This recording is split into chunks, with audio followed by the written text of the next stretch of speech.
Assalamualaikum warahmatullahi wabarakatuh.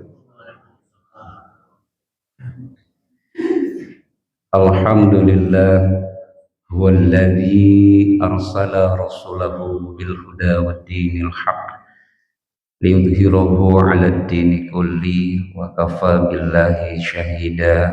Amma ba'du.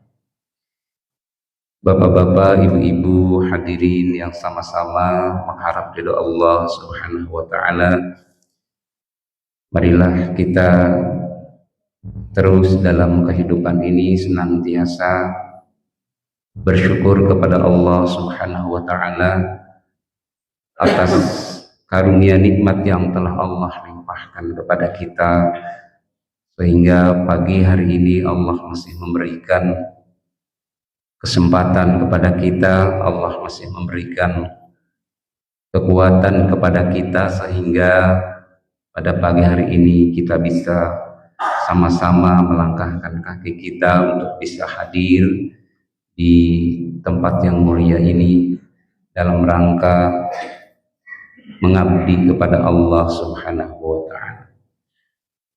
Bapak Ibu hadirin yang sama-sama mengharap ridho Allah Subhanahu wa taala, menjalin hubungan baik dengan Allah Subhanahu wa taala merupakan keharusan mutlak yang harus kita lakukan selaku hamba Allah. Kenapa menjalin hubungan baik dengan Allah ini harus kita lakukan di dalam kehidupan ini? Karena ketika hubungan baik kita dengan Allah Subhanahu wa taala sudah terjalin, maka dimanapun kita berada, kemanapun kita pergi, kita akan senantiasa menjaga perilaku kita, menjaga perbuatan-perbuatan kita agar senantiasa selaras sesuai dengan aturan-aturan Allah Subhanahu wa taala. Orang-orang yang di dalam kehidupannya telah menjalin hubungan baik dengan Allah, maka dia di dalam kehidupannya insya Allah tidak akan pernah merasa takut, tidak akan senantiasa merasa cemas, was-was. Kenapa? Karena dia yakin bahwa di dalam kehidupannya ada Allah Subhanahu wa taala. Bapak Ibu hadirin yang sama-sama mengharap ridho Allah Subhanahu wa taala. Di dalam Al-Qur'anul Karim diajarkan salah satu bentuk hubungan baik kita yang harus dijalin dengan Allah Subhanahu wa taala adalah al-mahabbah. Al-mahabbah di sini mengandung arti kita menjalin hubungan cinta dengan Allah. Al-mahabbah maksudnya adalah kita mencintai Allah di atas segala-galanya. Ini artinya Bapak Ibu, kita boleh mencintai apapun, kita boleh mencintai siapapun, tapi harus dipastikan bahwa cintanya kita kepada Allah jangan sampai dikalahkan oleh cintanya kita kepada selain Allah. Sebagaimana Allah mengingatkan di dalam Al-Qur'anul Karim, Surat At-Taubah ayat 24. A'udzu billahi minasyaitonir rajim. Qul in kana aba'ukum wa abna'ukum wa ikhwanukum wa azwajukum wa ashiratukum wa amwalun iktaraftumuha wa tijaratun tahshawna kasadaha wa masakinun tardawnaha ahabba ilaikum minallah wa rasulih wa jihadin fi sabilihi fatarabbasu hatta ya'tiyallahu bi amri wallahu la yahdil qaumal fasiqin.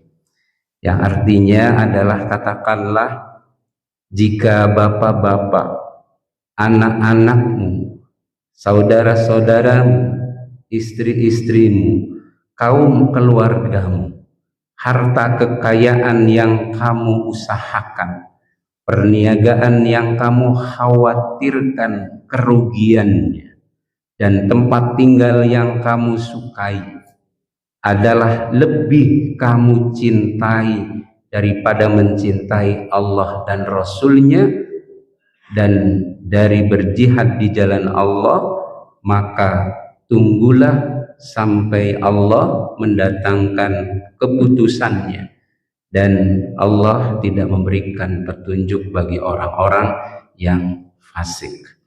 Bapak Ibu hadirin yang dimuliakan Allah Subhanahu wa ta'ala, ini artinya kita boleh mencintai istri kita, kita boleh mencintai anak kita boleh mencintai harta kekayaan kita boleh mencintai perniagaan kita. Akan tetapi cintanya kepada Allah Subhanahu wa ta'ala jangan sampai dikalahkan oleh cintanya kita kepada selain Allah. Dalam At-Taubah ayat 24, jikalau cinta kita kepada selain Allah lebih besar dibanding cintanya kita kepada Allah, Allah memperingatkan kita. Bahkan Allah mengancam kita, fatarabbasu hatta ya'tiyallahu bi amri. Kata Allah, jika cintamu kepadaku lebih kecil atau cintamu kepada selain aku lebih besar dibanding mencintaiku, fatarabbasu hatta ya'tiyallahu bi amri, maka tunggulah sampai aku menurunkan keputusannya, sampai aku menurunkan azab. Na'udzubillah. Bapak Ibu hadirin yang dimuliakan Allah Subhanahu wa ta'ala, salah satu contoh daripada kecintaan seorang hamba kepada Allah yang begitu luar biasa adalah contoh dari Nabiullah Ibrahim alaihissalam.